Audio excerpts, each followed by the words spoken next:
So I saw you had a stream the other day, Joe, about note making and Mm-hmm. sense making. And do your notes make sense? The whole world wants to know. I don't know. They make sense to me, but I'm the one that made them. So there's that. I don't know that I got into sense making, though you would probably argue they're one and the same. Yeah, I And did not get a chance to attend your live stream, but I sorry. saw the Twitter thread come across as like, help me make sense of all this. Yes. So I just wondering what the outcome was. Yeah. It was fun. Basically, I guess if you want to plug that, I've been basically going through the process of making notes live on stream. Like I know that a lot of people show their note systems and the made notes structures that they come up with after the fact, and people love to show off their dashboards. People love to talk about like how they do, in your case, tasks and such in things like Obsidian, and but I don't really see anybody making those notes live and letting the viewership help in the process of making those, which has been a fascinating process on my part whenever we're doing that. So anyway, there's that. It's been kind of fun. Interesting. Sounds cool. I'll have to try and make the next one. I mean, it sounds cool. I don't know that it actually works out to be that way, but it's entertaining on my part. I will say that. Fair enough. Well, good job creating consistently. I also have been creating consistently. I am on day 27 of Ship 30 for 30 as we record this. And that means that I have written and published 27 days in a row to Twitter. And I feel like I'm starting to be okay at it. Like it's starting to make sense in my brain. Twitter has always been the kind of thing where I would follow certain people and I would read it, but I did not actually create a whole lot on Twitter. Sure. And this writing course, cohort, whatever, has been interesting because it hasn't been exactly what I thought it was going to be. It's a digital writing course, basically. So, how to write for the internet. I'm learning things like how to get someone who writes a book like The Messy Middle, which we covered by Scott Belsky, how to share your takeaways from a book like that and get the person's attention who did it and make them want to retweet it. And one of my big takeaways was like, you want people to share stuff and you want to make stuff that's good enough that they want to be associated with it on their timeline, sort of a thing. Like they're co-signing it essentially. So that was kind of cool. I had one thread yesterday, which was by far my most successful one. Yeah. I went from like a couple hundred views to the first things I was writing and maybe a couple of likes, no shares, anything like that, to I shared this thread on the ways that I use Obsidian and included screenshots to a lot of different use cases. And that one has blown up. Holy cow. It's like 100 times more than anything that I have ever, 100 times more engagement than I've ever gotten in anything I've written online. But it also has forced me to kind of crystallize what I want to be known for online. We're going to get into that a little bit with this book, I think. But like part of the Ship 30 class was like rewriting your Twitter bio. So it used to say, I'm a writer, podcaster, screencaster, whatever, and just links to the accounts where I did stuff. And I changed that now. So it says I talk about the intersection of faith, productivity, and technology. Follow me for, intentional technology, personal productivity. Reluctant creativity was a term I came up with. Still like an artist, right? I never really felt Yep. like I was creative.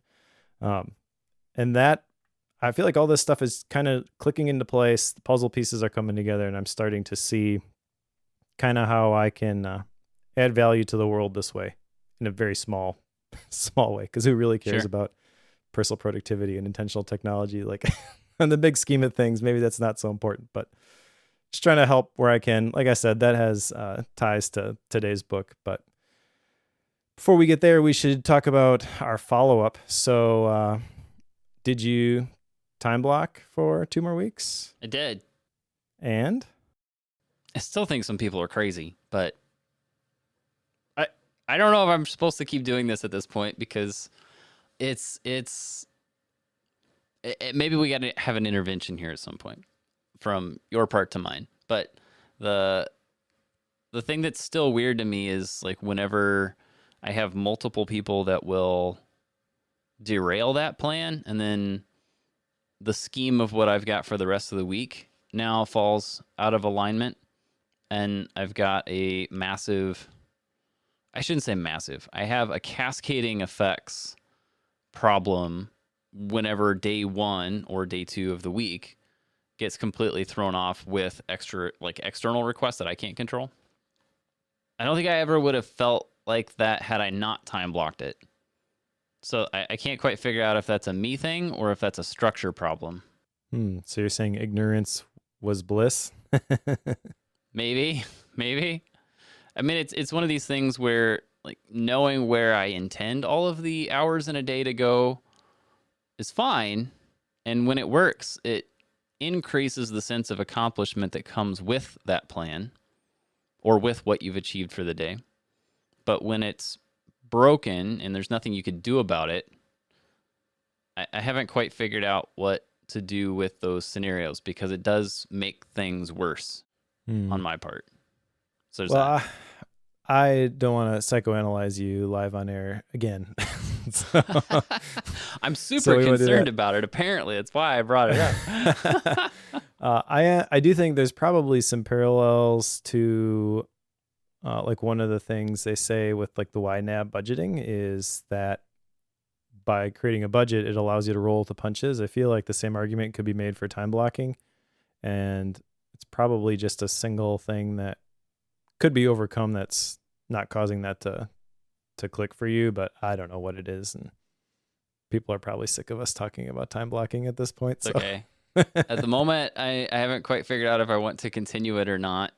Now that said, the other thing here that hasn't been mentioned so far is that I have kind of noticed what days of the week are easily derailed, and that this happens on almost guaranteed.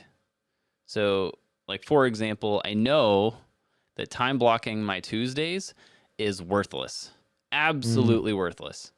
And I say that because that's the day of the week when our staff meeting is. And it's the day of the week when like the entire church staff is here in the building.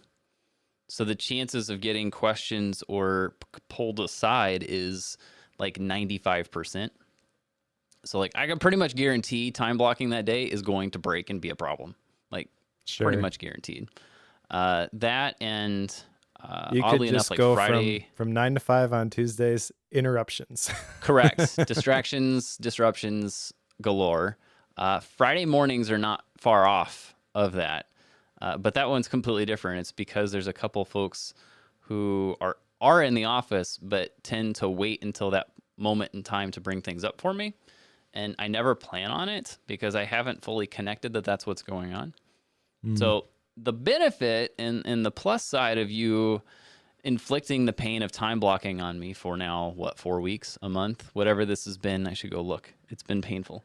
But the benefit of it is I don't think I could have connected some of those dots that those particular patterns were happening had I not done that time blocking. So on a holistic level, that's been helpful. So I think, if I were to continue this, which I kind of want to experiment with this at least for the next week and not time block Tuesday or Friday mornings, but try to time block the rest of it and see how that pans out. So that's my current working theory. Not sure where the flaws are in it. I'm sure there are some, but I've not found them quite yet. Okay. Well, you can do it if you like. I will let you off the hook for this one and stop asking you about it, though. All right, that's fair. I will ask you about building out a daily creative tracker, though. Yeah, I put one in Obsidian, of course, because, everybody's supposed to be on Obsidian at this point. And as you do. People are, the non-Obsidian people are probably sick and tired of hearing about Obsidian from like 45,000 different podcasts that are in the tech space right now. So I don't care. I'm going to keep talking about it. I know, Better get but used to it. people are probably going to get sick of this if you're not on that train. So my apologies, but here we are. Thanks, Blake. Every time we say Obsidian, Blake puts a bell in the chat. So thanks, Blake. Yeah, you're supposed to ding the real one. It's because it's somewhere, and I keep forgetting to get it out until we're in the middle of conversation. I'll write a note down so I can grab it. There you go. All right. Note taken. So yes, I have a creativity tracker. I've been working on it. You want to share the details of this, or just say that you did it? It's rather boring, but basically I've got the daily note thing in the notes system that will remain unnamed from here on forth by myself. Obsidian. And it's just got a tag in there, and I just mark true or false. That's it. Okay. So once I do that, I can do any and all roll-ups I want with data view. So makes it super simple. So it's literally just a line item on that daily note. That's it. All right. That's why I say boring. Good job. You crushed your action items. I did not. I feel like I've had enough like bad rounds with action items and just saying like, I don't know, I didn't get to it, that I felt like I had to like actually get these done this time. Well, thank you, because I kind of failed. Hey, cool. We can switch places for once. Yeah.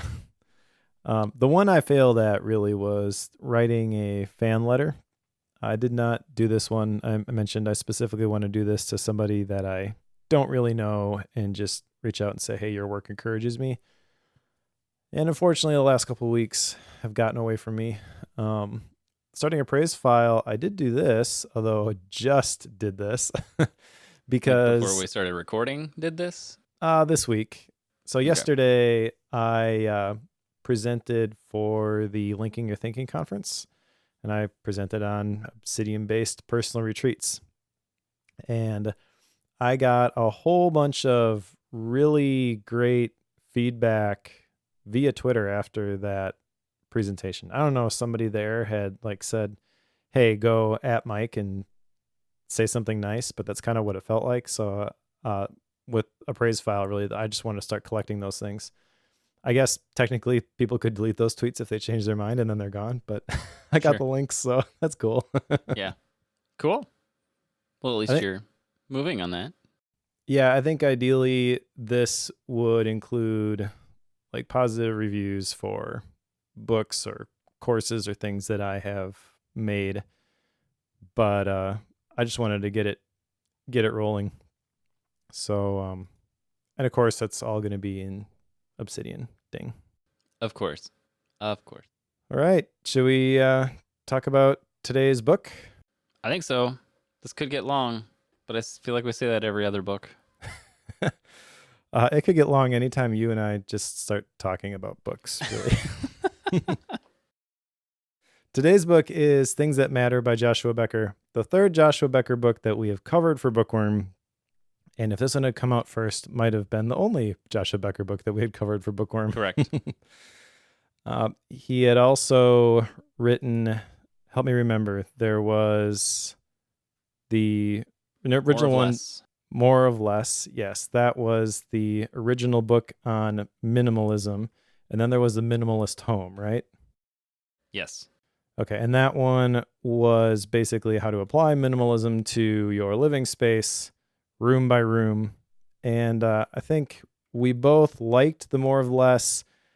We thought the Minimalist Home was a bit of a departure and weren't sure if we were continuing down that trail with Mr. Becker. And then he comes back and writes this one on mission and purpose and meaning. And obviously that's right in my wheelhouse. So that's why I picked it. It's broken into 4 parts. And I think what we'll do for the outline and the chapters here is tackle the 4 parts. Although there's only 11 chapters, so we could go chapter by chapter if we want to, but they kind of fall neatly into these different categories. So part 1 is the objective and the obstacles. Part 2 is distractions of a paralyzed will. Part 3 is distractions of the lesser good. So those are the 2 different categories of distractions that he's dealing with here. And then part 4, which is almost an afterword, ending of the book, beginning of a more meaningful life. So let's start here with part 1, which is the objective and the obstacles. And in here, there are a couple of chapters. Chapter 1, A Life with No Regrets. Chapter 2, Distracted from Meaning. This is kind of where he starts talking about the importance of focusing on the things that matter. I like this approach, perspective, whatever, right at the beginning of this. Reminded me a lot of a Gap book that I had read, which was 30 Lessons for Living. That one would be fun to cover on Bookworm too.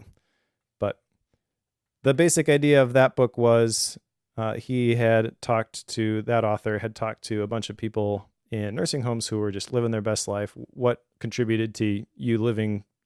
You have no regrets, basically.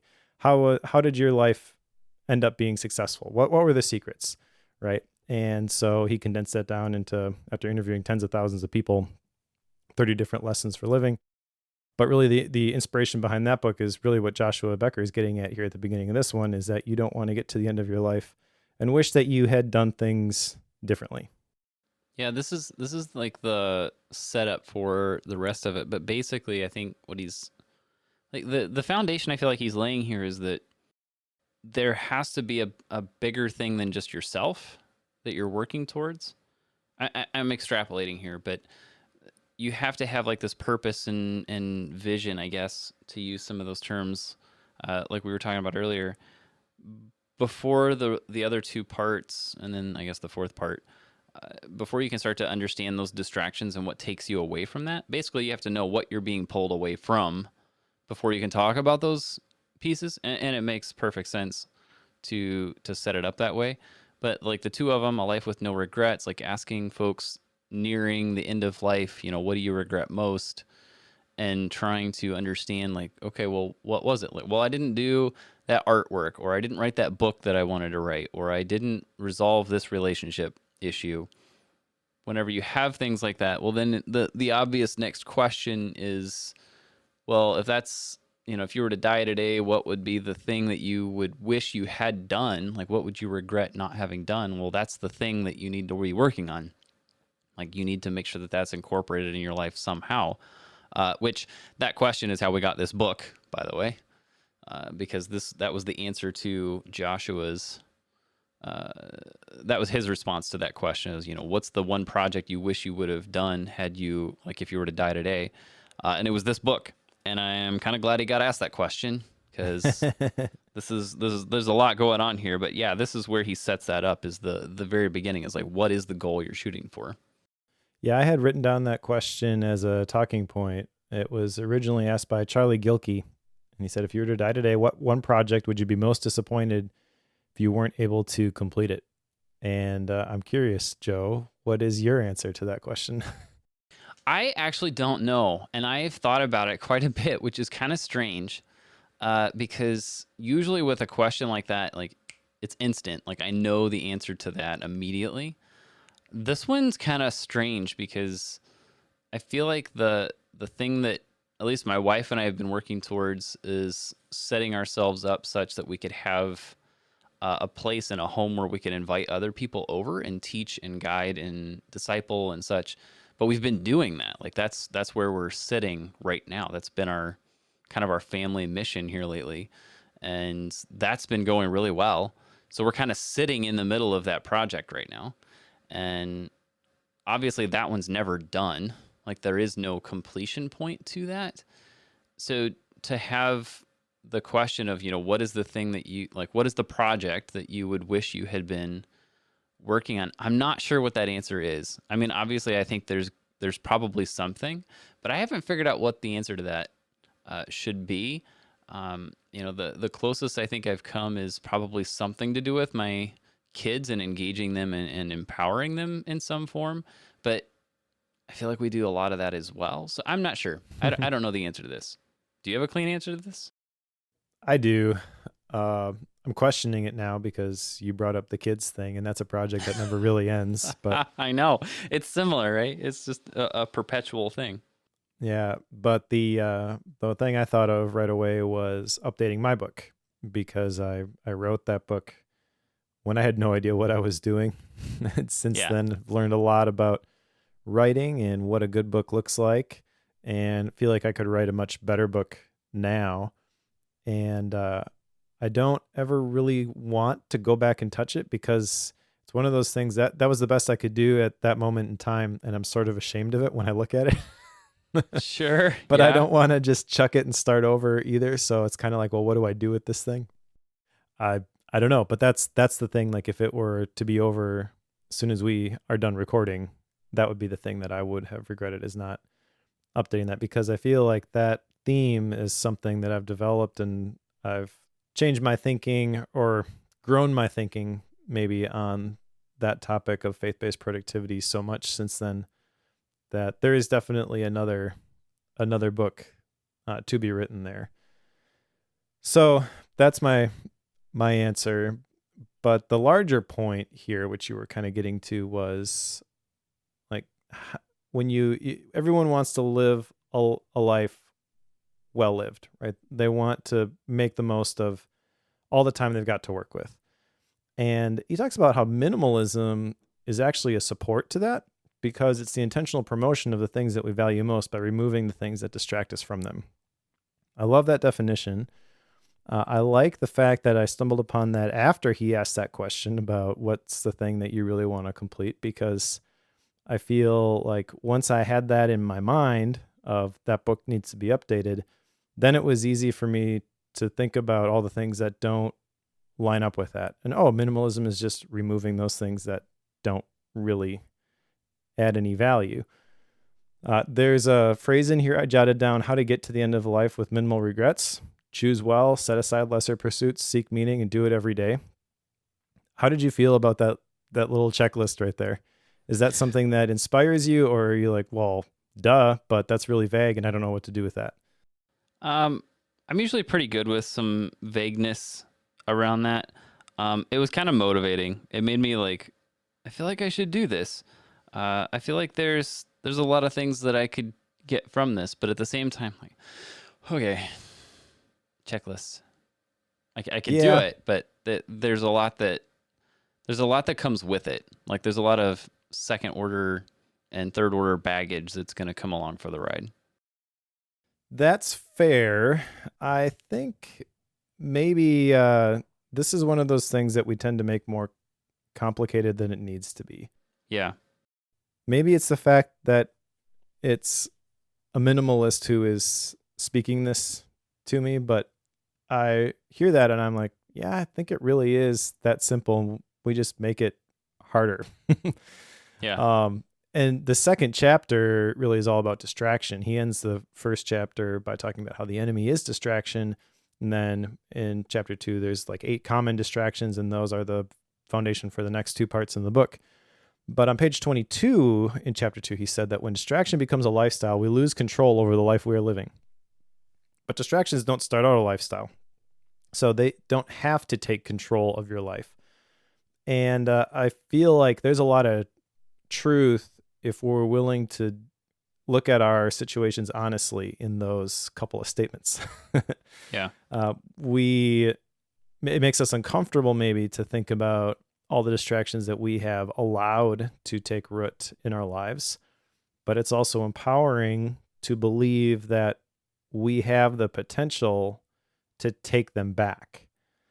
And I like how he encourages us that, distractions are part of the deal. They've always been there. They're never going to disappear. So you just kind of got to make the jump while you still can. That phrase in particular with that story he mentioned at the end of chapter 2, that kind of stuck with me. Make the jump while you still can. I don't think that pertains for me to minimalism, but I feel that phrase is going to pop up again and again in other scenarios. I think there's some profound insight to be gained from that. You have the ability. You won't always have the ability. So you may as well do something with it while you can.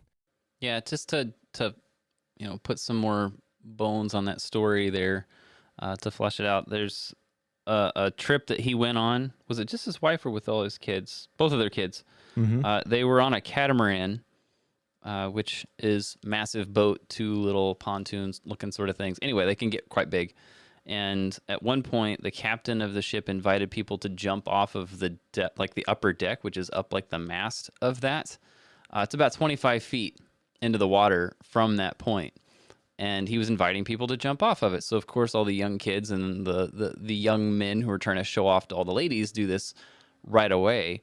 And Joshua was noticing there were a lot of gray hairs on the boat with them, who had no intention of doing this whatsoever, nor should they. And his wife, while he was acknowledging this in his brain, asked, "Are you going to jump?" And that's where the jump while you can, because he said yes. It's like, I still can. I'm in my mid-40s. I can still do this. He climbed up and jumped. So that's where that comes from. It's like, while you're still able, take advantage of it and make that move. Like, that's exactly what he's getting at here is like, well, you can't, make that jump when it's too late in life, but you can now. So don't wait. Like, don't sit around and wait until it's too late. I was surprised how much that story resonated with me, because I kind of knew where he was going with that from the beginning of that story. And I immediately started to disconnect because I don't do well with heights. So there is absolutely no way that if I'm in that exact scenario, I am making the jump. And I expected that my brain would be so attached to the literal story that he was telling me about jumping from a tall height that I would immediately discount because he's using it as a metaphor basically for the point he's trying to make regarding stopping living a life of distraction or defaults and live a life of intention instead. And instead, by the time I got done with that story, I was like, yeah, let's do this. I've been asking myself why I flipped that switch so fast. I don't know I don't know what to attribute it to other than he's a good writer. Yeah, because this story, I don't know. There's something about this, either the way he told it, it's about a page long. That's it. Like, this is a real quick, not a long drawn out thing. But that particular story is one that I found myself rethinking throughout the rest of the book for some reason. Like, this one came up a lot, and it's the one that's kind of struck me the most throughout my reflection time on this book, which usually, like, a lot of times when we have books and they tell tons of stories, like Joshua does here, when there's a lot of stories, like, it seems to be fairly rare that one specific story I don't want to say overshadows, but it kind of hovers over top of the rest of them and continues to come up even after you're finished with the book. But this one definitely did, at least for me. I don't know if that's just something to do with approaching midlife crisis territory, or if that's, something else going on that I'm not acknowledging and it's subconscious. I don't know what that is. I need to lay on a bed and somebody ask me, how I'm feeling. Like, there's something going on there, but this one definitely resonated with me, and I continue to rethink it for sure. All right. Well, glad it wasn't just me. No, there was something about it. I don't know what it was. All right, well, let's move on to part 2, which is distractions of a paralyzed will. And 2 chapters here. Chapter 3, Dreams Overshadowed, and Chapter 4, which is Wounded. The majority of the book comes in part 3. So we don't need to spend a ton of time here, but there are some fascinating insights from these chapters. One of the things I jotted down from chapter 3 is the observation that many people would rather be miserable than uncomfortable, which, when you hear that phrase, it kind of doesn't make sense. Like, aren't you uncomfortable when you're miserable? But the point being that we would kind of default to what we know, even if that is making us overwhelmed and anxious and stressed out by having to maintain all of this stuff and all these obligations, rather than focusing on the thing that is really important. Because if we focus on the thing that is really important, then there's no excuses. There's no ability to tell ourselves a different story. We just got to wrestle with the results. So there's another thing he says here, like when you do something and it fails, you can no longer hold the belief that I have the potential to do this thing. I have thought about that a lot, not just in this particular book, but I've noticed this in some people, because some people I'll talk to in real life, and they kind of rub me the wrong way. And I always ask myself, like, why is that? Why am I getting annoyed when I'm talking to this person? And it's because I have zero tolerance for people who just want to talk about stuff. It's like, okay, yeah, sure. That sounds like a good idea. Come back and tell me about it when you've actually done something to move in that direction. Until then, like, talk to the hand. Yep. Because a lot of people, and I've fallen into this myself. I was thinking back today even about some of the projects that I've taken on over the years, and lots of talking, very little action associated with them. So I'm not trying to project like I don't struggle with this as well. This is the natural human tendency, I think, especially if you're scared of putting yourself out there. If you don't have the confidence that you are able to do this thing by talking about it to other people, basically what you're able to do is get a little dopamine shot in the arm when someone says, hey, yeah, that's a great idea, or I believe in you. You can totally do that. However, most of the time that doesn't translate into the action, because all they're looking for is the emotional jolt. You really have to believe that this is part of who you are and why you're here, and it has to be, you got to be driven by this mission or this purpose to make this thing happen before you put yourself out there and risk something. And that is a theme throughout this whole book, and I really enjoy it. By the way, there's a bonus section at the end about finding your purpose. I did not put that on the outline because I don't really like the exercise, to be honest. But I was going to ask your opinion on it at some point. So yeah, but it's a great idea. I mean, I don't know where I would start with that. I just looked at his approach, and it didn't. I use the word resonate a lot lately because I've kind of gotten a different revelation of that word. So I'll try not to overuse it, but that's the best one I can come up with, is like, this thing reverberates in my soul. And I'm like, aha, there is something here. That's what I mean when I say resonate. It's not that I have all the facts and yes, this makes logical sense. It's just, this feels right to me. And there's a lot of things that you can actually judge more accurately by how they feel than if you were to try to collect all the data. So I really like this, this whole beginning part here. Like, don't just talk about it. You got to actually do it.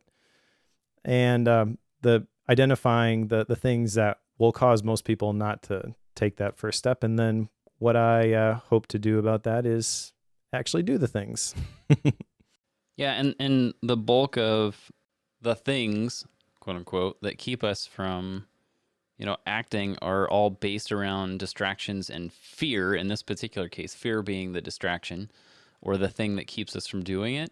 And I'm very uncomfortable with this particular chapter, which is well done by Mr. Becker, I would say, because this is the territory where we start getting into, why are you not? Like, jump while you can, but why aren't you?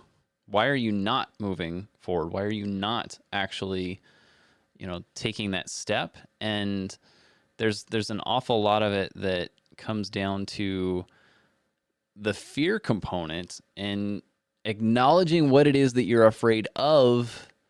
There's a whole bunch of stuff. Like, you can be afraid of the success that comes with it, or afraid of being good at something, which is just so backwards in my mind. But that happens, and people do it a lot. And when you start trying to break down those fears, like that gets uncomfortable real quick. And I'm not thrilled with Mr. Becker's prodding into territory I don't want to go into. So he forces you to deal with being uncomfortable. Back to that first point, many people would rather be miserable than uncomfortable. And so I could see this being the point where a lot of people just put this book down and they don't want to deal with it. But I actually think this is the exact right approach to take. The layout of this book is spot on, talking about how what you really want is to live a life of meaning. The reason we don't live a life of meaning is that we get distracted. We need to make the jump while we can, like you said. And there's two reasons why you don't. And fear is the one talked about in chapter 3 here. But then chapter 4 talks about being wounded. So something happened in the past. This is sort of related. You're afraid that you're going to get hurt again. But again, there's some really powerful insights here. Like, all of us are influenced in some way by troubles in our past. And he does a great job of articulating that not all of these hurts and traumas are equal.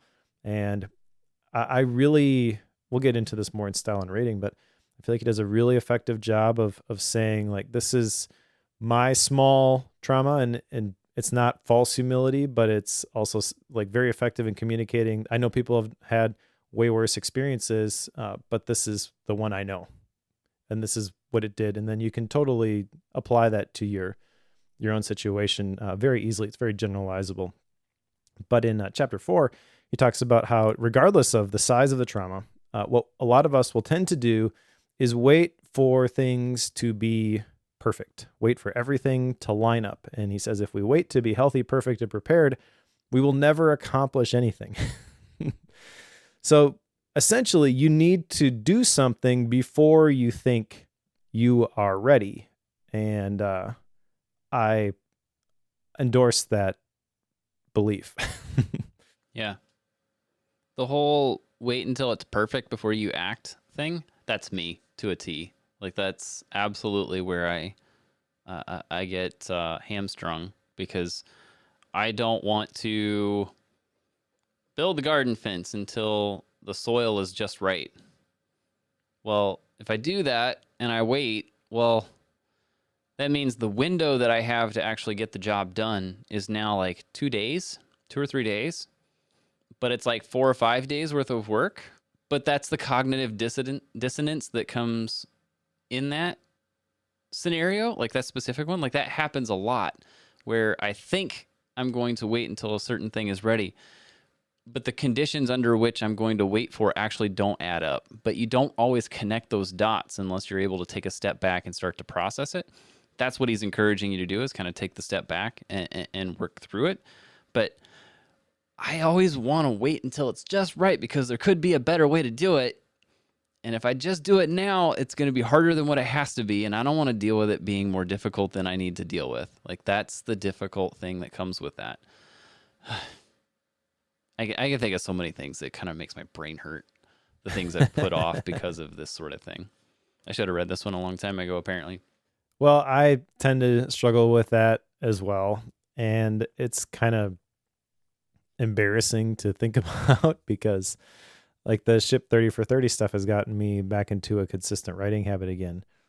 But I had created a consistent writing habit when I self-published my book in the first place. And that's the thing that kickstarted all of the stuff that I do online. So there's obviously a lot of great fruit that has come from that decision and that habit. But still, if you would have asked me a couple months ago, hey, should you be writing every day? I'd be like, yeah, I should. But I'd always have an excuse for not doing it. Right. Putting money on the line by signing up for this course and committing myself to do it, the forcing function, that was the thing that got it going again. So if you are looking for those excuses, I think you'll always be able to find them, because nothing is ever going to be perfect. And I have definitely succumbed to that myself. Another thing he says in this chapter 4, which I really liked, is great leaders run towards problems. I don't like dealing with problems on one hand, but on the other hand, I like solving problems. But you can't solve the problems unless you deal with the problems. Correct. So I definitely want to be a better leader. I want to be a better father. I want to lead the people and the teams and the organizations and the companies that I'm involved with. I want to do right by them and help them do more and be more. So I have that as like the overarching theme is leadership is important to me. I want to be a better leader. Okay, well, what's a better leader do? He slaps me in the face with this. He says, they run towards the problems. Okay, I guess you're right. I got to run towards the problems then. Yes, but I don't want to.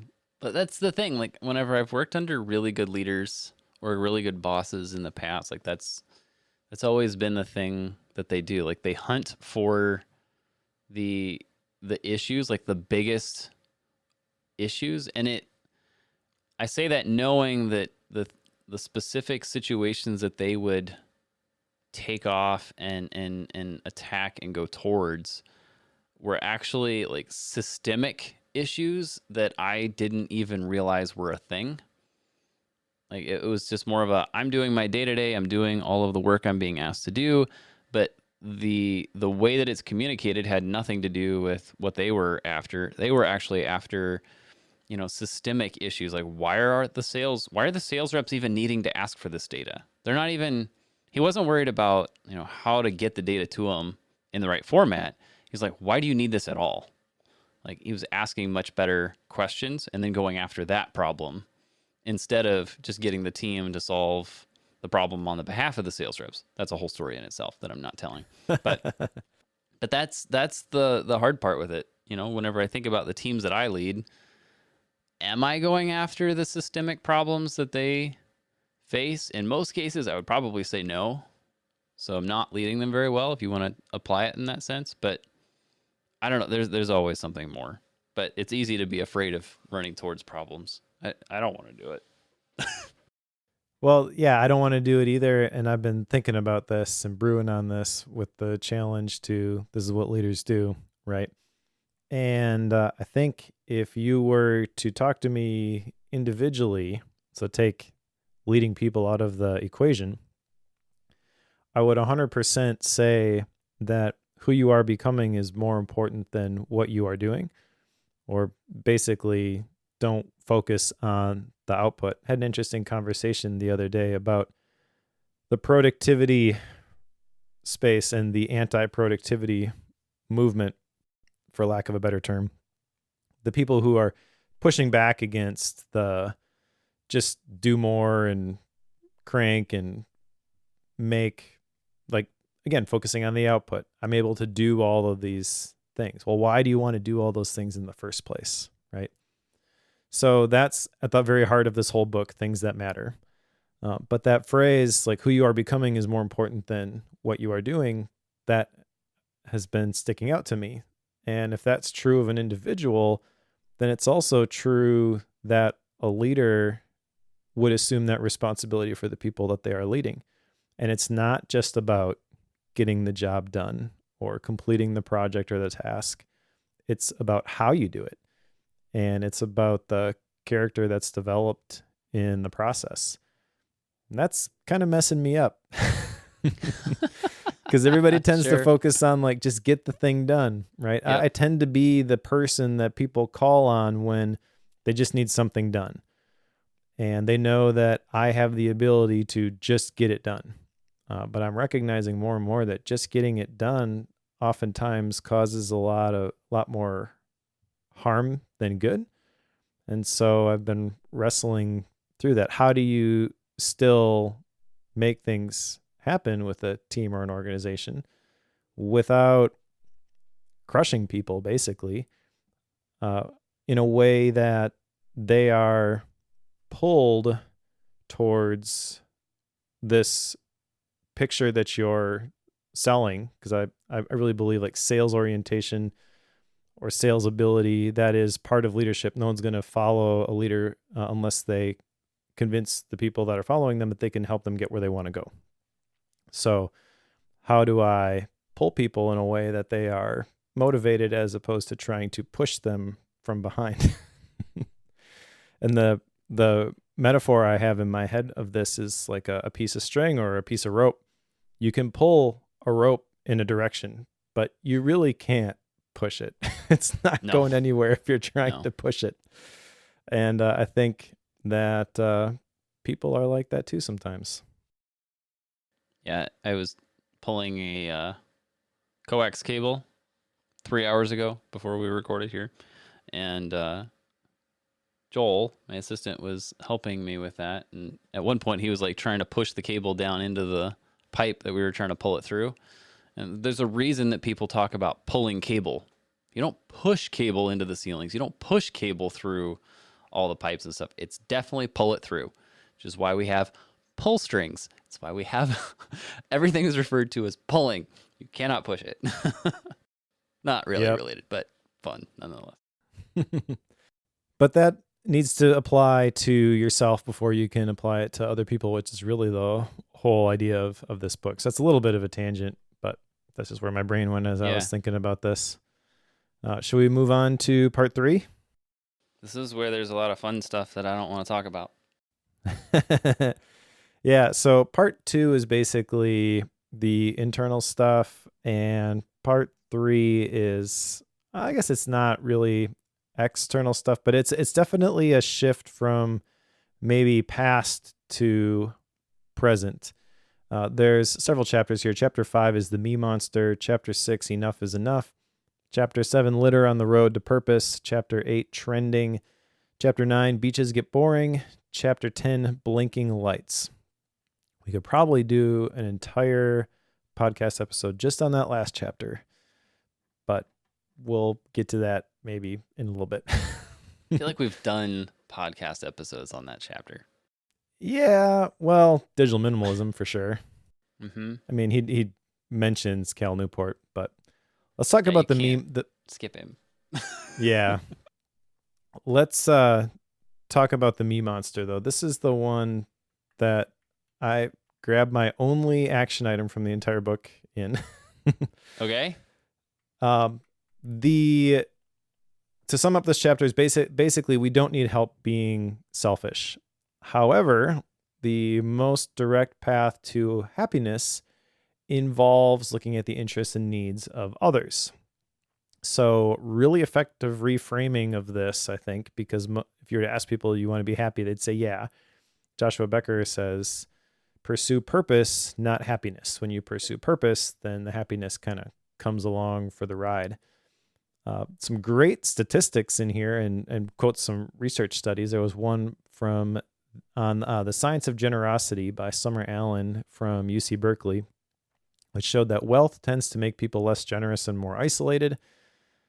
And essentially, we should serve somebody. And the action item that's associated with this for me is towards the end, he asked this question in one of the stories that he was telling. How does this action benefit someone else? And it was a minor point. It wasn't a big like, hey, you should do this. Like he flat out says about 100 times you should do a digital detox. So he's not like trying to drive this point home. But this just jumped off the page at me. The things that I do, and specifically the things that I create, because I'm trying to establish new creative rhythms with the newsletter, the YouTube channel, all that stuff. These things that I believe are going to align, but I don't really know yet. Just trying to get some movement with them, right?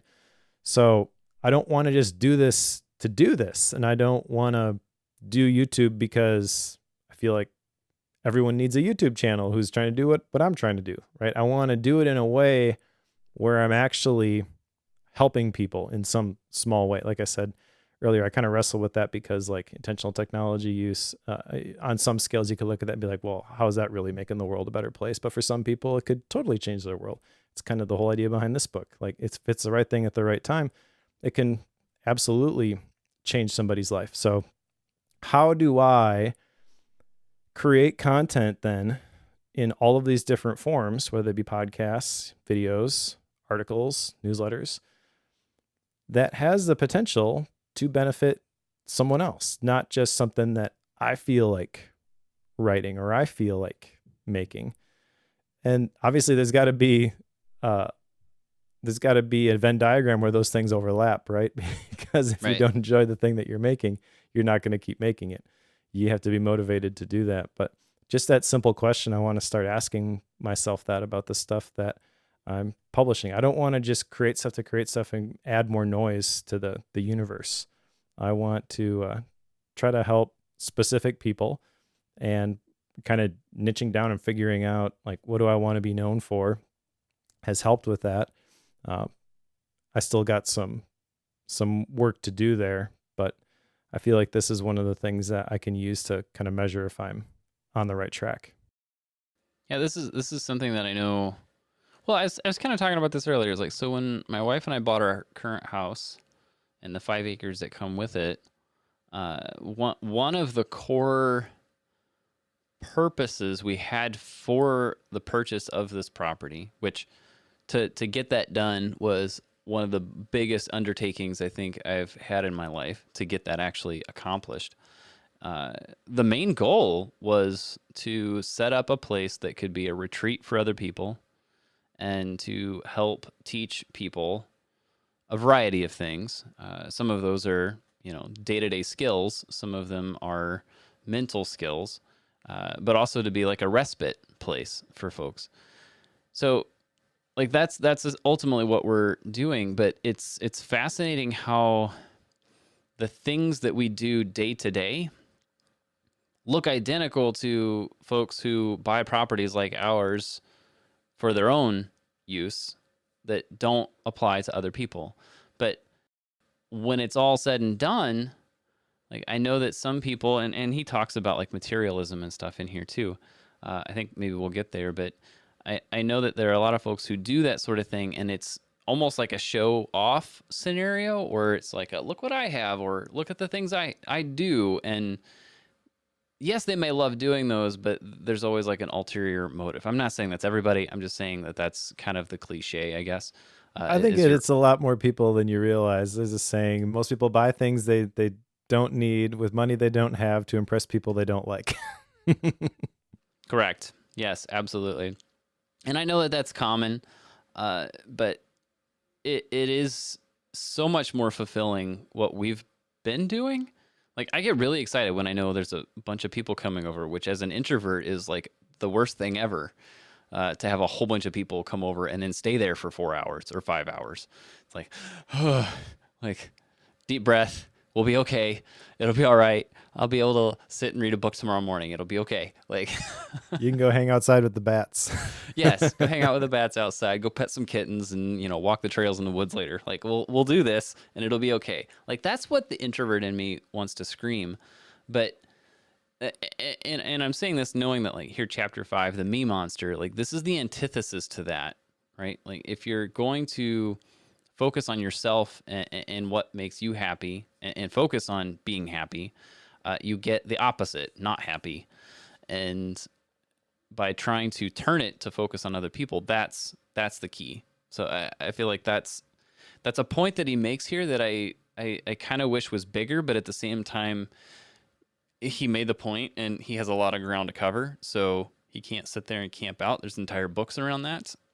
So that said, like I really enjoyed this part, that particular chapter especially. You probably enjoyed the next chapter too, which is Yeah. enough is enough, because it kind of talks about how, well, at the end of the chapter anyways, he talks about generosity, which that part really stood out to me. I guess most of this next chapter is talking about how you can't out earn a desire for money, and money is amoral and stuff like that. But the thing that impacted me is that the people we admire the most are generous. I think I shared not too long ago. I had heard that just recently, and kind of put that to the test in my mental checklist of the people that I looked up to and that I considered to be successful. I was like, that can't be right. Because the other version I'd heard was like, everybody who is successful in life is generous. I'm like, there's got to be some jerk outlier there. And there probably is. I don't know him though. As I went through all of the people that I could identify who fit that criteria for me that I actually knew, I'm like, yeah, these are generous people. And they're not concerned about hoarding, and they're not concerned about themselves. I guess you can look at it a couple different ways. You could say, well, they have the ability to do that because they've achieved this certain level. But everybody that I've talked to this way, they strike me as this is who they are, and it feels authentic. It doesn't feel like this was something that changed once they got to a certain point. Some of them I know the whole story, and I know that this is who they were before they became quote unquote successful. But I think there is maybe not 100% success rate with this. That you could argue that, but absolutely, this is the general principle that the world of the generous gets larger and larger, but the world of the stingy gets smaller and smaller. So think bigger, live bigger, give bigger, not looking to make yourself comfortable, because again, the biggest thing that's going to move the needle in terms of your happiness is serving somebody else. Yeah, that and the focus of this particular chapter is like on money. But keep in mind that the amount of money you need to achieve happiness, quote unquote, lack of quotes if you want to go off of what we were just talking about. But if you look at the amount of money it actually takes to do that, it's actually quite small for what you would think. And he had a whole survey and study that he did as part of this book, and there were questions around that he asked people in this survey.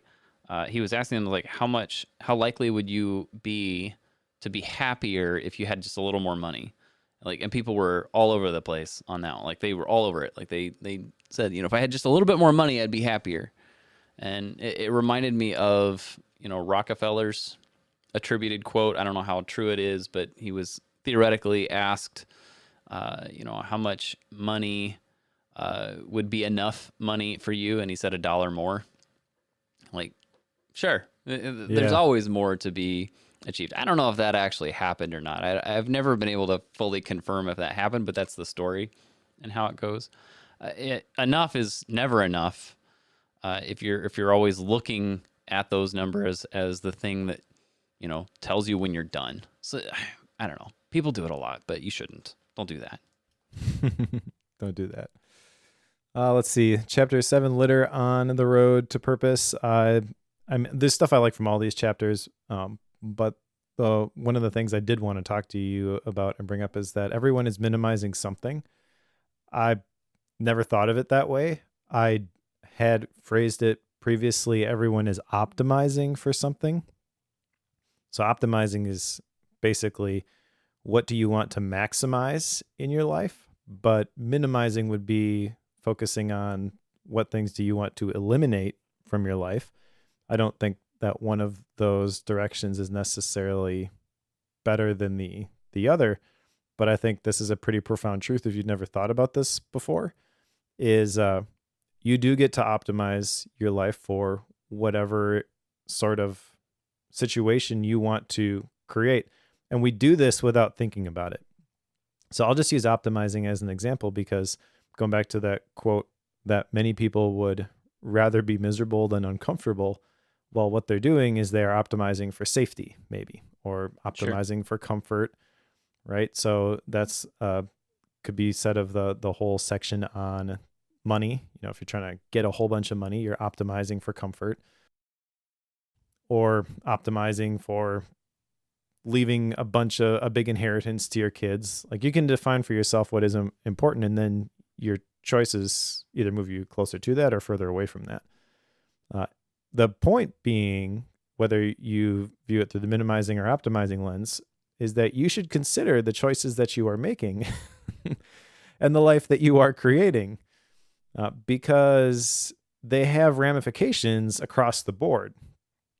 And he mentions that if you're not minimizing your possessions, what you are minimizing is your money, time, and potential. I 100% agree with that statement. Everything that you own requires maintenance, requires attention, and that's less that you have for other things. There is a zero-sum game when it comes to your resources, whether that be your money or your time or your attention. And this, I feel, is moving from chapter 6 is about money, but this is kind of about time and attention. But they both are currencies that you use in your life. And if you think about it, really, money represents the portion of your life that you gave to get it. right? So essentially money represents time and attention. You go to a job, you get a paycheck for the hours that you put in, right? You're trading that portion of your life for the paycheck so you can pay your bills and feed your family and all that kind of stuff. And we tend not to think of it that way. And when you think about possessions, go back to the previous chapter, I really want this thing, seems like a good deal. Are you willing to trade a portion of your life in order to acquire that thing? And then this chapter is more focusing on the perspective stuff. It's not the individual things like don't waste it, but really just, okay, let's get everything moving towards the things that really matter here. Yeah, I guess this one, chapter 7, I found it to be more like on the like materialism train, like buying things, which I feel like he needs a chapter like that in here. Like this is this is kind of what his whole That is who he is. online presence has been. So I know that he absolutely needs this chapter in here, but it's what you would expect, I guess, in that sense, in that he's referring to how, like, if you have a lot of time that you've put into earning money that then goes into buying things that take up your time, like this is a perpetual circle that you're creating that you may not even realize that you're creating.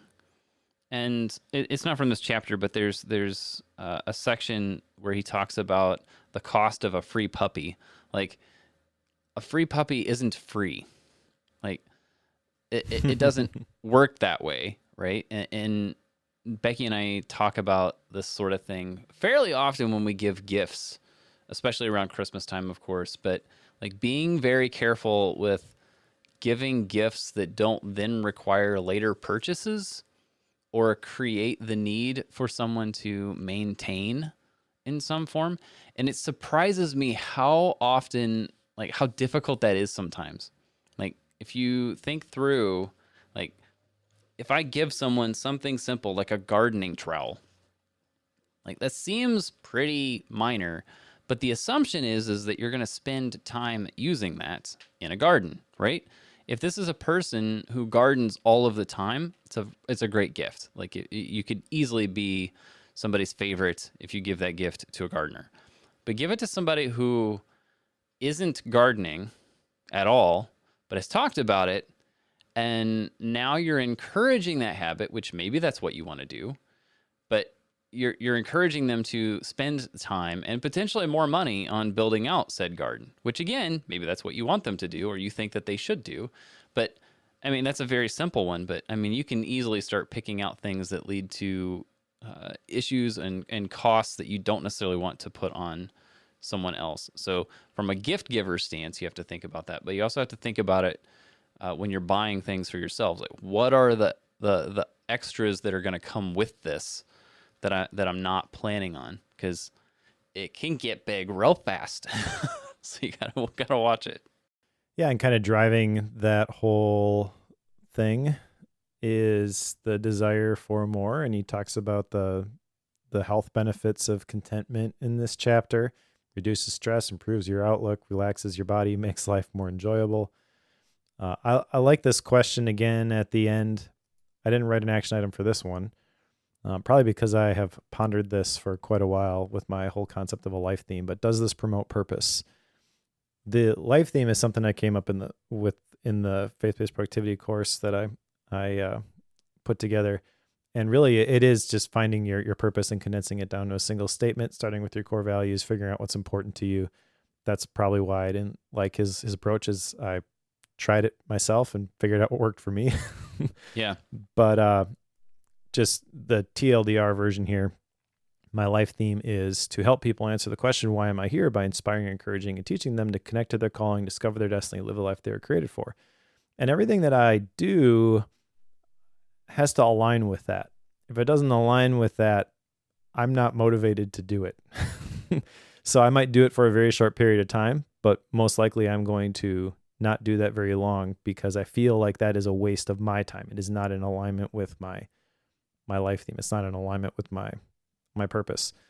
When you can align your work with your purpose, though, then it's exciting and it pulls, it doesn't push, right? So I don't know. There's a whole big rabbit trail there, but I really do like the way that he frames this and kind of gets you thinking about why am I here and why am I doing the things that I'm doing? Are they really in alignment with the greater good that I'm trying to accomplish here? The next chapter is trending, and this one I I wrestled with a little bit because this is kind of about social media, and there's a lot of negative things that you can say about social media. I'm also in the middle of a course which is requiring me to write daily on social media. So this is right thing, right time for me. And there was one specific section about 2 questions to ask about your social media use. And that is, why am I attracting followers and how am I attracting followers? That I spent some time thinking about that. I read that part kind of the same time I was wrestling through in the Ship 30 course, talking about redoing your Twitter bio. And like, what is the person who is considering following you? What are they going to get from you? Because it's not about you. Most people, myself included, list, well, I do this and I do this and I do that. And who cares? Right? If I'm going to engage with you, what am I going to get in return? And I feel that this chapter kind of helped me get to the point where I am motivated to create the things that I'm creating in service of helping other people. And it doesn't have to be something that I have earned a credential for. That's another thing they talk about in Ship 30. And a big roadblock for a lot of people is like, well, who am I to talk about X? Well, if you've learned anything, then you have something that you can teach. ConvertKit talks about teach everything that you know, right? Because there's always going to be somebody who's not as far along on their journey as you are. And I feel like this chapter kind of fit together nicely with all that other stuff that I was thinking about in terms of, like, Ship 30 is talking about how do you get this attention. And by asking those 2 simple questions as I'm going through this, it helped me solidify why I would want to do that in the first place. Those 2 things combined have created an insane amount of motivation for me. I am working more hours, which this is kind of getting into the next chapter, beaches get boring, but I am putting in more effort, but it is more exciting, and I feel that pull instead of the push when it comes to this stuff. And that is exactly what he's trying to infuse in people, is not where you dread engaging with this and you just try to make it through and you hope that you have enough. It's that when you connect to that purpose and you have that mission driving you in the things that you do, that brings the motivation, because you know that this is what I'm here for. There's a quote at the beginning of this chapter, this overcoming the distraction of applause, trending in chapter 8. It's by Jim Carrey. And I think this is interesting because I feel like I've seen people shoot for this many, many times. But this is the quote: I think everybody should get rich and famous and do everything they ever dreamed of so they can see that it's not the answer. Yeah. It's like, interesting. Talk to any like middle schooler, maybe even high schooler, maybe not high school, middle schooler for sure.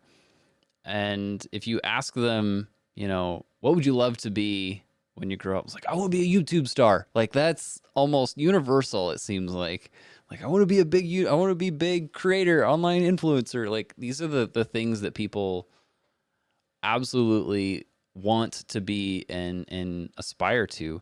And I think it's something to do with this, like wanting to be that person that people look up to and that people go to. But the trouble with it is that, like, there's a lot that comes with that you may not even realize. Sure, it'd be great to be rich and famous, right? But there's privacy stuff you've got to now worry about. What do you share online? What do you not share online? People are going to hunt you down your address and be able to send you things whether you want to or not, or show up at your front door whether you want them or not. Like, this stuff happens. Are you sure you want that? and there's a lot of extras that are going to come along for the ride. Are you sure? Because once you're there, guess what? There's no going back. Like you can't go backwards on that.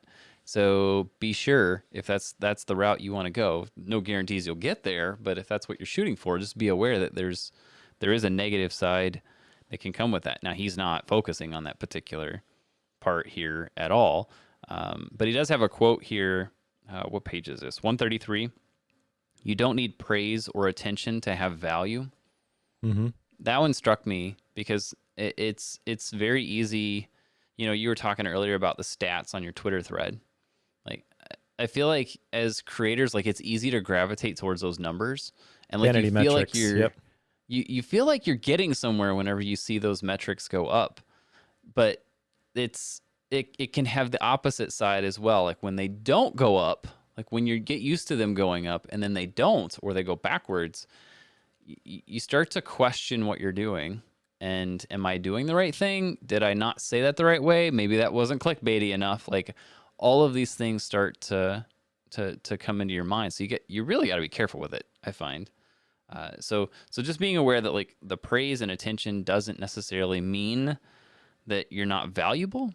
It's just different, I guess. So don't make that your focal point. That's my focus for you.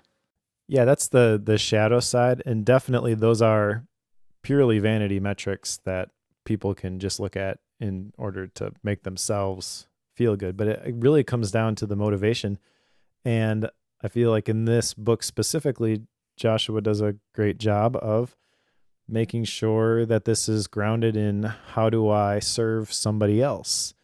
And you don't need to have 10,000 followers in order to make an impact. That's kind of the thing here, is regardless of how viral something goes or doesn't, what is the thing that you can do which is going to make the most impact? You do not need to be an influencer to have influence. You can influence somebody. There is somebody who looks up to you, and you can help them, whether that happens to be online or not. I guess for me, because I do a lot of stuff online, what I am recognizing is I have this platform. It's not as big as a lot of people, and it doesn't matter. I will grow it if I can. I'm not going to be upset if I don't, but I am going to make things that I want to make that are going to help people. I think maybe I mentioned it here. Maybe it was a different podcast. I forget. But there was an essay by Derek Sivers that kind of rocked my world when I came across it about balance. And I will put a link in the show notes here when I get a chance to grab it. But Derek Sivers ends up a lot of his books mentioning like contrary advice, even just like, here's an essay on this, here's an essay on that. If it resonates with you, use it. If it doesn't, move on to the next one, sort of a thing. But this one really impacted me about how you should have a job that takes care of your bills, and then you should have your art, and you should not have the pressure for your art to be the thing that pays the bills for you. And when you decouple those, what happens is you are free now to make whatever it is that you want to make. What I've recognized is that people who make things for a living, that your income is tied to the algorithms and it's tied to the SEO. And so you have to stack the keywords and you have to do all the things. Yep, that's the one. So I guess what I'm saying is I enjoy not having that be the driver. And I feel what that allows me to do is focus on the impact that something can have, not to my bank account, but to the people that I would be creating this for in the first place. Because, like I said, I want to not just add to the noise. I want to create, not consume, but not just so that I have an output. Really, I'm inspired by this book to leave the world a better place. Yeah. Especially online, there's so much emphasis on the negative and the jerks that are out there. I'll shine the light wherever I can. I'll be a good guy. Yeah. that's the hard part with this is like, okay, if you want to build a following online, why? And I've been thinking about this a lot lately because I've been building some systems behind the scenes to make this easier for myself. And by that I mean like not just sticking with like one platform, but how do I post once and let it go a whole bunch of places so that reach can grow in many ways. That's ultimately what I've been working on, and I'm really really close on that one. Anyway, side note, but I find that trying to determine like, okay, well, what is it that I'm wanting to share? Like, I know that from a day-to-day stance, but holistically, what is the answer to that question? And I think that's what you're talking about. It's like, it's real easy to come up with like, hey, look how I'm using Obsidian today. Like, these are things that are easy to come up with, but why? Right? And I think that's what you're getting at, because I know like you just did a thread on Obsidian and such, which was great. And I think it does help people in a lot of different ways.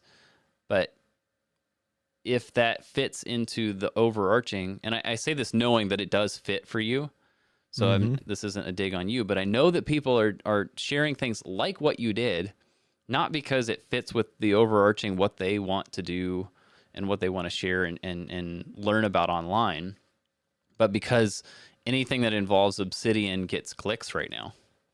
Like that's why some people are sharing that. Now I know that that's not your reason, but that's what a lot of people are doing right now, and that part frustrates me when people just jump on the bandwagon for the sake of the clicks. Like that's the hard part. I understand that. I guess it comes down to what do you want to be known for? And if you don't know what you want to be known for, then you end up chasing whatever happens to be popular. But when you figure out what you want to be known for, it becomes immediately obvious whether something is on brand or off. So, like I said, I'm still kind of just going through this. Yeah. In Ship 30, they use the example of somebody that I've talked to for the Focus podcast, Jesse Anderson, who is the ADHD productivity guy. And they used him as a case study because I guess he went through that, and he was sharing that, well, this is what I'm thinking about, but this is too niche. And they're like, no, that is perfect. And you can see how he's totally leaned into that. Everything that he shares is about ADHD and productivity.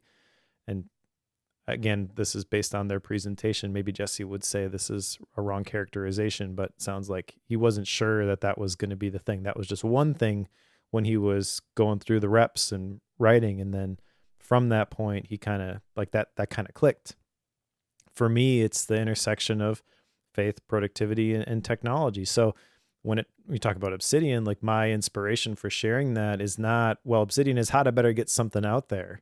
Right. It's, I see people who are slaves to their devices, which we'll maybe get to in chapter 10 here. Yeah. And they just consume things and they never think about the relationship they have with these things. And there's so many positive things that the technology can enable, but it doesn't happen by default. You have to control the interaction. You have to have a purpose when you go into it. So I'm just going to share a bunch of positive purposes and maybe people will like this. And holy cow, people liked it. Yes. But I think that's the right way to do it. And I think that's probably the better way to do it for sure. I'm just saying like people can jump on the trains, and they do it for honestly the money and the traction, which some people want to be known for that, I guess. I guess. Can we talk about leisure? Do we have to? I'm never retiring. That's what I know. That's what Joshua Becker advocates for. And if you just take that snippet, you probably think this guy is crazy, but this chapter 9 is really great. He talks about how modern society is infatuated with leisure, but leisure doesn't provide meaning. It can provide renewal, but the goal is not to avoid work. He's kind of saying work because you want to. The goal of work isn't more rest. The goal of rest is better work, is what he says on page 151. And so this has been challenging to me because the most meaningful and fulfilled life you can live is going to include hard work. Anything that is worth doing is going to be difficult, right? If you want to live a fulfilled life based on things that matter, I would say it is safe to say you cannot optimize for comfort. So what do you optimize for then? And what does your work relationship look like? Because a lot of people view work as a necessary evil. They go punch the clock 9 to 5 and they live for the weekends. Joshua does a great job of kind of saying it doesn't have to be that way. Yeah, I know that, like, I come from a farm, and if you have farm blood in you at all, the concept of retirement is nonsense. Like, nobody does that. I know of exactly 0 farmers that I've met, even in my agricultural career, which was hundreds, if not thousands. None of them ever had a retirement plan. Like, it was just work till I die, let the kids do it again. Like, that's the plan. Like, that is it. Mm-hmm. So I have that blood and I know that. So the concept of retiring is non-existent. Now, I may just change paths at some time, but retiring won't be a thing. I as far as like leisure goes, like I tend to be of the mindset that if I want to sit around, let's play into Joe's world right now. If I want to sit around a campfire and drink a glass of wine or have whiskey with guys or something like that, if I want to do that, I'm not going to do that all day long. Like, that's going to drive me nuts. But if I do it after a day of cutting wood or, building gardens or planting gardens, like after a full day of, maybe I'm at church doing work, like after a full day of that 1 or 2 hours of leisure at the end of the day is significantly more fulfilling and more restful than if I'd been doing it all day long for weeks on end. Like, it's way better. So yep. It cannot be the end game, I don't think, because it's just not, I don't know, it's not truly fulfilling. I think it's depressing, honestly, when I think about it. So I'm not doing that. Don't do that. I guess what I've been toying with and bouncing around in my brain is just our relationship and how we view our work. Because your work doesn't have to burn you out. And I don't know. I guess I'm kind of torn as to what is the ideal number of hours for somebody to work. I think there's a lot of evidence that says after 40 hours you get diminishing returns. But I also think that, especially now, there's a lot of people who are doing a lot of different things. And so maybe you don't have a single 40-hour-a-week job. Maybe you have a bunch of different things that all contribute. And what's the division of labor look like for that kind of stuff? I'm in a kind of weird position because I took a different job in January. I'm no longer full-time with the Blanc Media team, and creating was my job for a long time. That is what I got paid for. The minute that I didn't have to do it for money, it completely changed the relationship with the process. You could argue that I was viewing my work wrong and it didn't have to be that way. And I don't think it was ever like a sludge. It was always something that I really enjoyed doing it, and I really enjoyed the people that I got to do it with. But it's different. It is absolutely different now. And I think we're in a spot where the messy middle would call it free radicals. People don't have, or they at least have the ability to not work according to the traditional rules. You can define your own mix of things that are going to be considered your work. And I have found, since I took this other position, that I put in more hours, but the creative work is actually restorative. So like the podcasts and things that I do on the side, like I'm still putting in the hours at the quote unquote day job in addition to this. And maybe that's a bad example because I was doing this in addition to the stuff I was doing at Blanc Media too, but it's a very different type of work. I get to go manage people and systems over here, and then I get to go make stuff over here. Right. Right. And that mode switch is energizing. So I've been thinking about like, well, what is sustainable for me with all of the things that are on my plate, plus all the responsibilities at church ministries we're involved with. I have all these things that we do as a family, the weekly one-on-ones, stuff like that.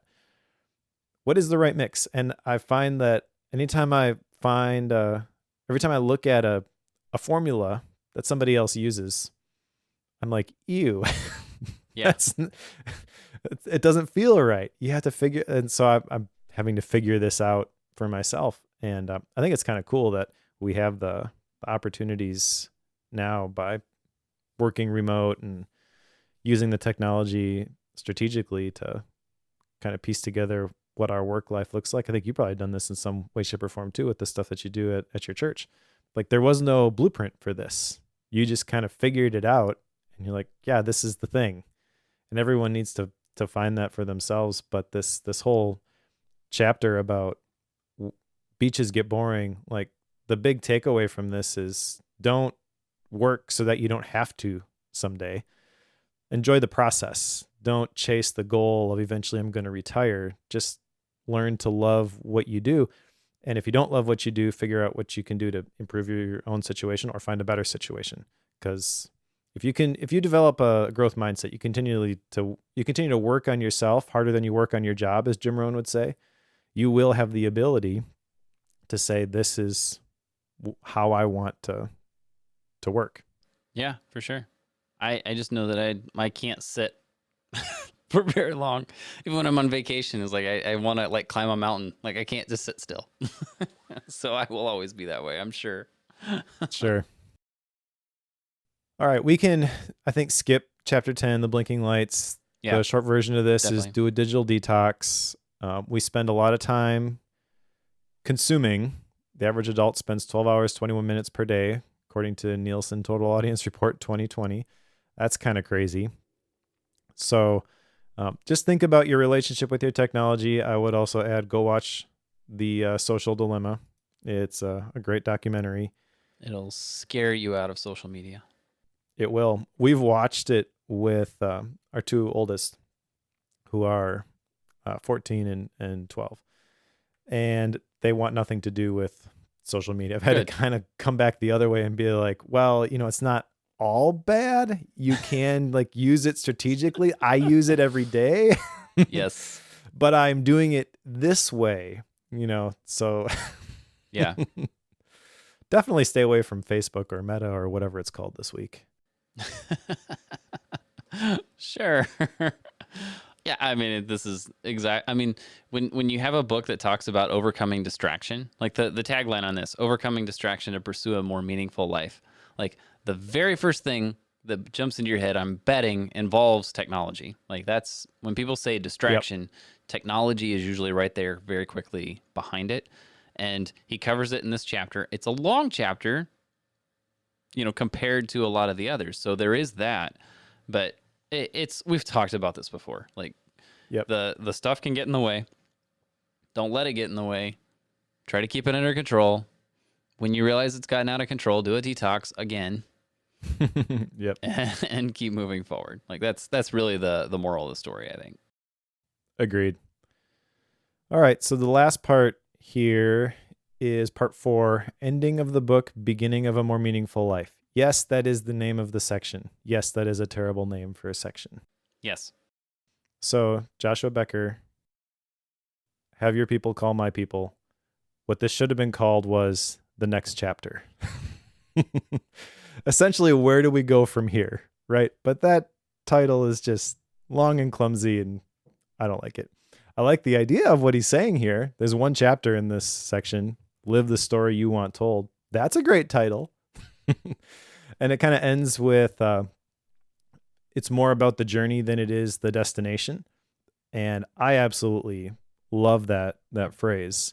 It's more about who you're becoming than it is about achieving a specific goal. Habits over goals. Goals are dumb, all that kind of stuff. And that I think is like a great way to end it.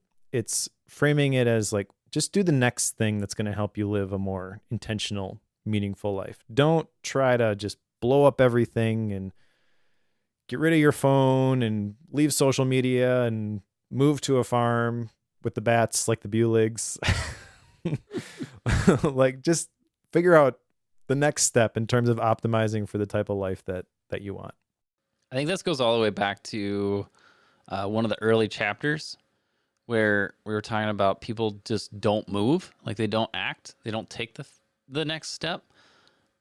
This is coming full circle and saying, hey, do that. Like that first step, that thing that we were talking about early on. Now you know all the things that are keeping you from taking it. Now you should take it. That's really what this is. And I love that he wrapped it, put a bow on it, and said, here you go. He did a really good job with it. So yes, He did. there's not much more to say on it, I don't think, but yeah, I like that it came full circle on it. Yeah, there's some other cool stuff in here that I'm going to chew on for a little bit. Like, there's a story that he shares, and somebody uses this phrase, leave every room a little bit better than you found it. I really like that. I want people to be sad that I'm leaving. Yeah. Yeah.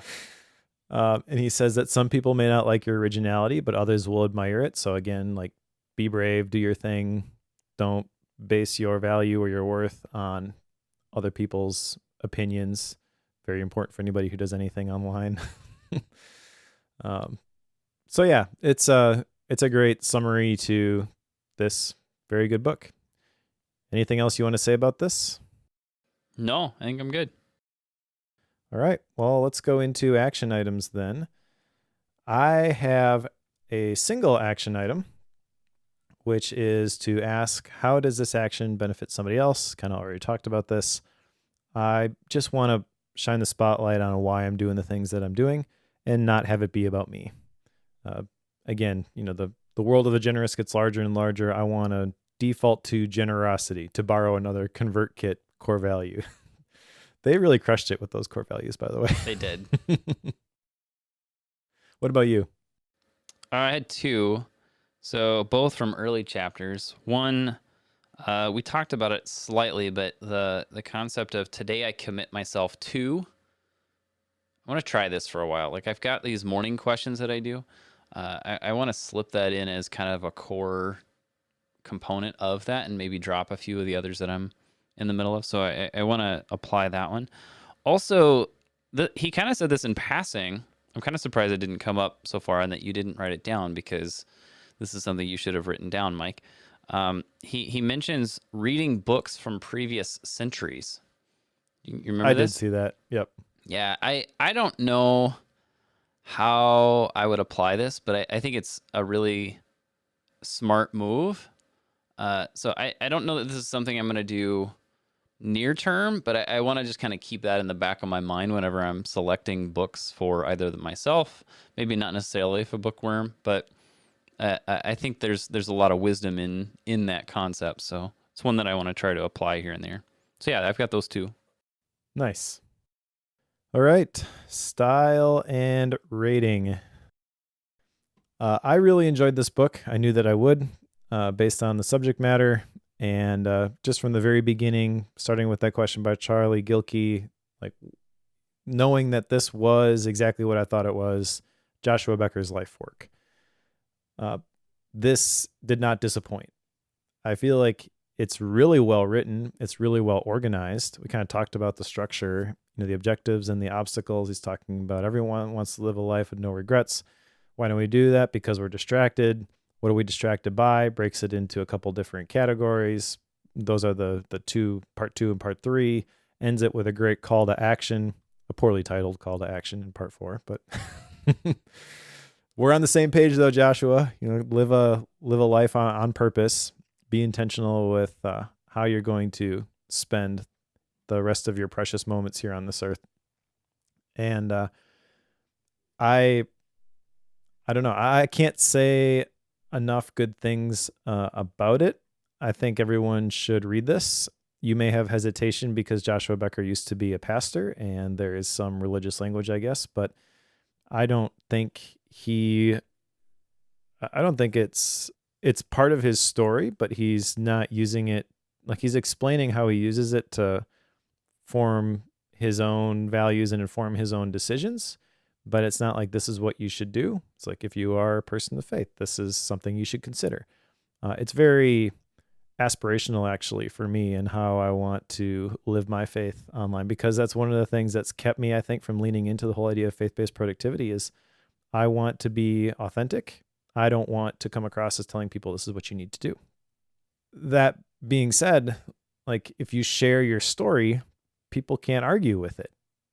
So I feel he did that very, very well here. Even if you don't have a religious background, which, again, like, applying that to me, it's inspiring to me, because that's the spiritual why behind all the productivity things. A lot of the productivity books we read talk about finding your why.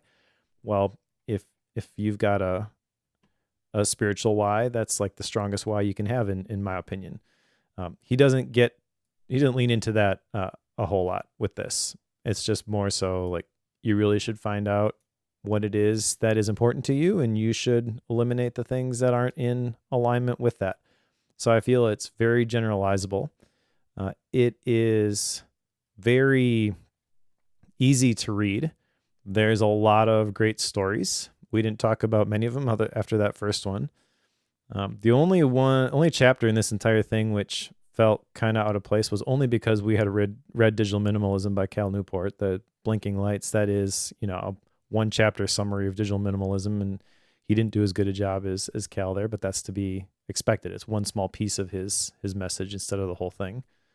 So I'm going to rate it at 4.5. I would absolutely recommend this to just about everybody. And I feel that the topic that the book addresses is something that we need more noise around. I use noise, just not like signal versus noise. We need more people talking about this sort of thing in the age that we live in, with the default to distraction, with the goals of the companies that are controlling the technologies that we use every single day not being in alignment with our own. We have to recognize that, and we have to fight to take it back. And just shining a light on what is it that's important to you is a big first step in that.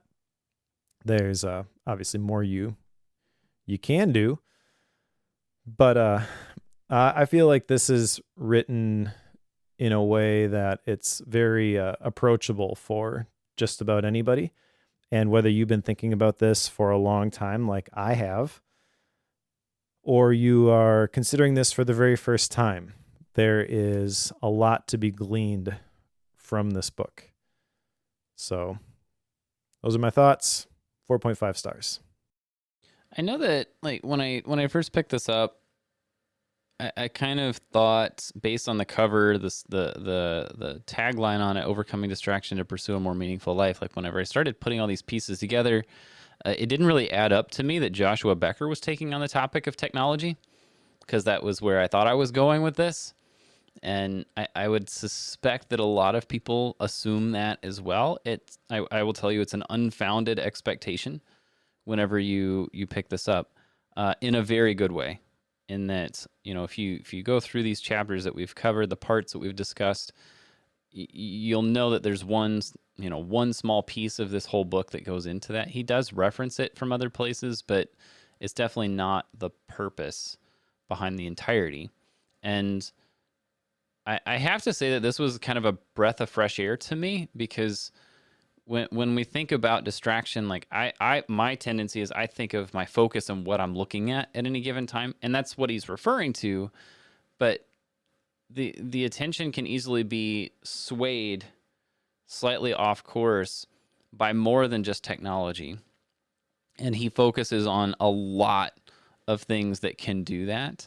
And that was something that I feel like more people need to discuss. I think, we don't need to increase the noise around this type of thing, Mike, but we need to turn up the volume, maybe, on what That's is a better there. way to put it. Yeah. Yeah. I think if we crank it up a bit on this topic, I think we're in much better shape.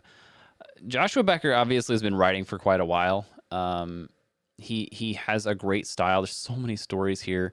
The catamaran jumping thing is definitely going to stick with me for quite some time, especially now that I've talked about it here on the show like I have. But I find that this particular book, I'm fairly certain is going to come back many, many, many times. And it's going to resonate for quite a while, to use your word. But I know that this is something that a lot of people could benefit from. I absolutely love this book. I think it's a 5.0. I really do. I think it's something that I may actually reread here in the near future, which I can't say I've taken on very often. Whenever I've got a book that I really like, and I don't generally reread them very soon after. But I may do that with this one because I feel like there's some stuff that I need to work through, because there's some difficult topics here that covering it in a week to 2 weeks, it just doesn't give you the time to sit with it, and glossing over it and moving on to the next one, which this is one of the downsides of the way that we do Bookworm. Whenever you have a book like this and you feel like you want to spend some time with it, you really don't, because you're moving on to the next one so fast because of the schedule that we keep. So if you have one that you're like, whoa, I need to stop and think through that, and that could make big changes. Like, no, it's easy for me to just slip past it, not process it, and just move on to the next one because I got to keep moving. Like that's kind of the potential downside of what we're doing. But that doesn't happen too often. So that's why I say I may bring this one out again here in the near future. But anyway, all that to say, absolutely recommend it. I feel like you should pick it up. I'm going to put it at 5.0. I do think it's something that you should read for sure.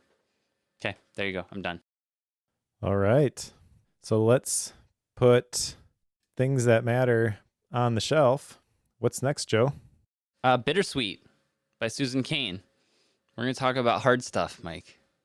Difficult life scenarios that could also be good, thus the term bittersweet. Susan Cain is the author behind Quiet, which we covered a long time ago now. And that was all about introverts and how we need more of their voice. And yet she has this book, Bittersweet. So I don't know. I think it'll be good. It'll be a challenge, I think. We'll see if there's, flesh wounds that get opened up in this process. But it'll be good. I have to admit, I really enjoyed Quiet. I'm not looking forward to this one. All right. All right. Well, I had one queued up, but I'm going to change it based on what you just told me about you wanting to brew on this topic some more. So we're going to brew on this topic some more. Thanks, Mike. What are we doing? We are going to read Hero on a Mission by Donald Miller. Are you familiar with this book? Yep. So Donald Miller is an interesting guy. He's a polarizing guy. Yeah, I guess. He started off, his first book was Blue Like Jazz, which was a religious book. And then he went into marketing with StoryBrand. And I actually think he did a great job with the StoryBrand framework. And he's got like marketing made simple, business made simple. I'm familiar with all that stuff. I've gone through the video courses and things. Like, he's done a really good job with it. So Hero on a Mission is basically taking the hero's journey and applying it to your own individual purpose. I feel like this could be great. It could be awful. Either way, it's going to be a really fun conversation. All right. I'm game.